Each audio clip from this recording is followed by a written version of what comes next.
Welcome to ৰঞ্জিতাছ videos মোৰ মৰমৰ ছাত্ৰ ছাত্ৰী আজি তোমালোকৰ নতুন বিজ্ঞান নতুন কিতাপৰ অধ্যায় 2 মাটি শিল আৰু খনিজ পদাৰ্থ সইল ৰক এণ্ড মিনাৰেলছ পাঠৰ আজি প্ৰশ্নৰ উত্তৰ আলোচনা কৰিম।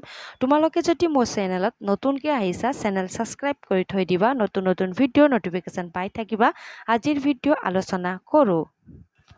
প্ৰশ্নাৱলীত চোৱা 1 নং প্ৰশ্ন মাটি কি? উত্তৰত লিখিবা পৃথিৱীৰ উপৰিভাগৰ কোমল সাৰুৱা অংশটোকে মাটি বোলে।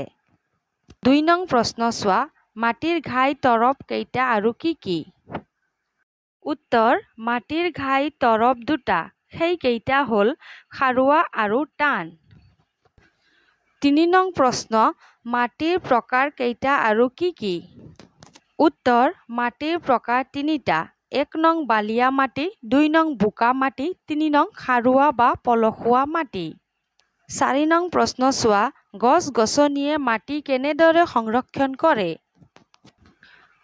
উত্তৰ গছ-গছনিয়ে শিপাৰে মাটি খামুচি ধৰি থাকে, সেইবাবে বৰষুণৰ পানীয়ে মাটি সহজে উটুৱাই নিব নোৱাৰে। তেতিয়া বতাহেও সহজে মাটি উৰুৱাই নিব নোৱাৰে। এনেদৰে গছ-গছনিয়ে মাটি সংৰক্ষণ কৰে।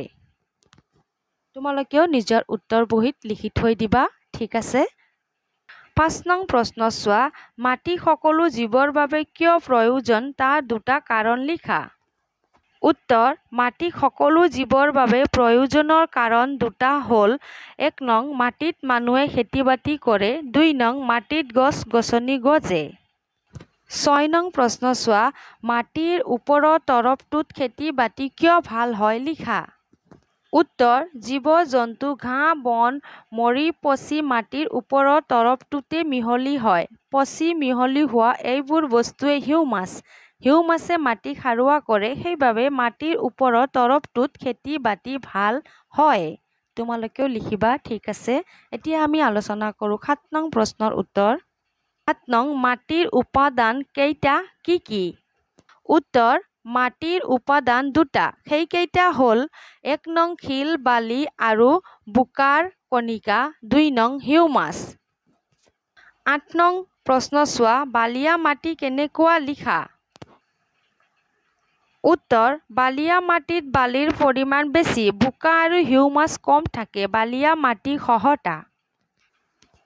9 নং প্ৰশ্ন চোৱা বোকা মাটি কেনেকুৱা লিখা।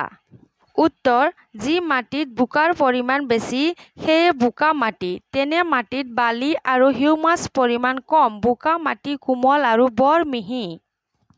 10 নং প্ৰশ্ন চোৱা হিউমাছ কাক বোলে, ইয়াৰ প্ৰয়োজন কি?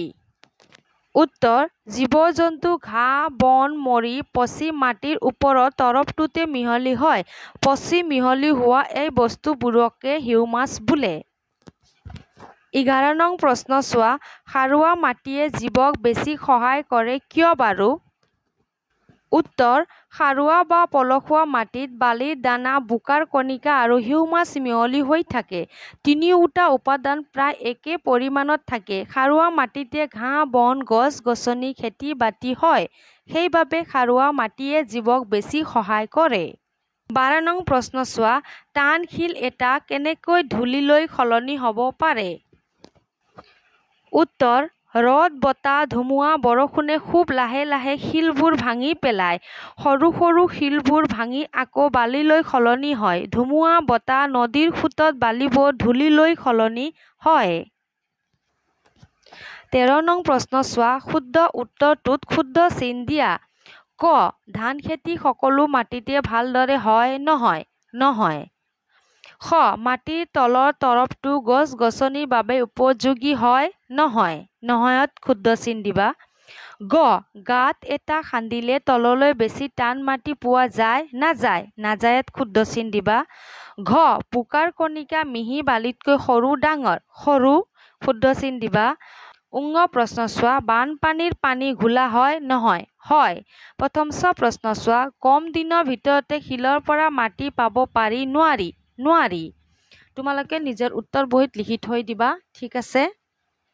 13 নং প্ৰশ্নৰ উত্তৰ ইয়াত মই লিখিয়ে থৈছোঁ, চোৱা তোমালোকে চাই ল'বা আৰু নিজৰ উত্তৰ বহীত উত্তৰ লিখিবা। কিতাপত যদি তোমালোকে চিন দিয়া তেনেহ'লে তোমালোকে কাঠ পেঞ্চিল ব্যৱহাৰ কৰিবা, ঠিক আছে। 10 নং প্ৰশ্ন চোৱা, ক অংশৰ লগত খ অংশ মিলোৱা। ক অংশৰ লগত খ অংশ মিলাবলৈ দিয়া হৈছে বালিয়া মাটিত বালিৰ কণিকাৰ পৰিমাণ বেছি। হিউমাছ মাটিৰ লগত মিহলি হৈ থকা মৰা পচা জীৱ দেহৰ অংশ। বোকা মাটিত বোকাৰ পৰিমাণ বেছি। মৰুভূমিত প্ৰচুৰ পৰিমাণে বালি থাকে। 5 নং গছ-গছনিয়ে বায়ু বিশুদ্ধ কৰি ৰাখে। তোমালোকেও নিজৰ উত্তৰ বহীত লিখিবা। কিতাপত যদি তোমালোকে কৰা কাঠ পেঞ্চিল ব্যৱহাৰ কৰিবা। ইয়াত দাগ দিয়া আছে, ধুনীয়াকৈ চাই ল'বা কাঠ পেঞ্চিলেদি, ঠিক আছে। প্ৰশ্ন চোৱা, পাঠটোত থকা ইংৰাজী প্ৰতিশব্দসমূহৰ এখন তালিকা প্ৰস্তুত কৰা। এতিয়া আমি পাঠত চাম, ঠিক আছে। মৰমৰ ছাত্ৰ ছাত্ৰী, তোমালোকৰ কিতাপ নতুন হয় সেইকাৰণে চোৱা, তোমালোকৰ ইয়াত মাটিৰ ইংৰাজীত ছইল বুলি দিয়া আছে, ঠিক আছে। খেতি বাতি মানে এগ্ৰিকালচাৰ। গছ গছনি মানে প্লান্টছ। চৰাই মানে বাৰ্ড। জীৱ জন্তু মানে এনিমেলছ। হাবি জংঘল আৰু অৰণ্য মানে ফৰেষ্ট। ফৰেষ্ট মানে হাবি জংঘল বা অৰণ্য। নদ নদী মানে ৰিভাৰ, ঠিক আছে। ইয়াত তোমালোকে কিতাপত চাই ল'বা। নেক্সট পেজতো চাবা, তোমালোকে পাবা। চোৱা, নেক্সট পেজতো আছে, ঠিক আছে। তোমালোকক মই বুজাইয়ে দিলোঁ। তোমালোকে ছাত্ৰ ছাত্ৰী ধুনীয়াকৈ পাঠ পঢ়িবা আৰু তোমালোকে নিজৰ উত্তৰ বহীত তালিকা প্ৰস্তুত কৰি লিখিবা। কেনেকৈ লিখিব লাগে মই তোমালোকক দেখাই দি আছোঁ। তালিকা প্ৰস্তুত কৰিবলৈ দিয়া হৈছে, তোমালোকে মাটি ছইল এনেকৈ লিখিবা, ঠিক আছে। মই তোমালোকক কিতাপতো দেখাই দিছিলোঁ। খেতি বাতি এগ্ৰিকালচাৰ, ঠিক আছে। তোমালোকে নিজৰ উত্তৰ বহীত লিখি থৈ দিবা। আশা ৰাখিছোঁ মোৰ মৰমৰ ছাত্ৰ ছাত্ৰী আজিৰ ভিডিঅ' বুজি পাইছা বুলি। নতুনকৈ আহিছা যদি চেনেল ছাবস্ক্ৰাইব কৰি থৈ দিবা, নতুন নতুন ভিডিঅ'ৰ নটিফিকেশ্যন পাই থাকিবা। ভিডিঅ' ভাল লাগিলে লাইকো কৰিবা। ছাবস্ক্ৰাইব কৰা চবকে মোৰ ফালৰ পৰা ধন্যবাদ। আকৌ লগ পাম আমি নতুন ভিডিঅ'ত।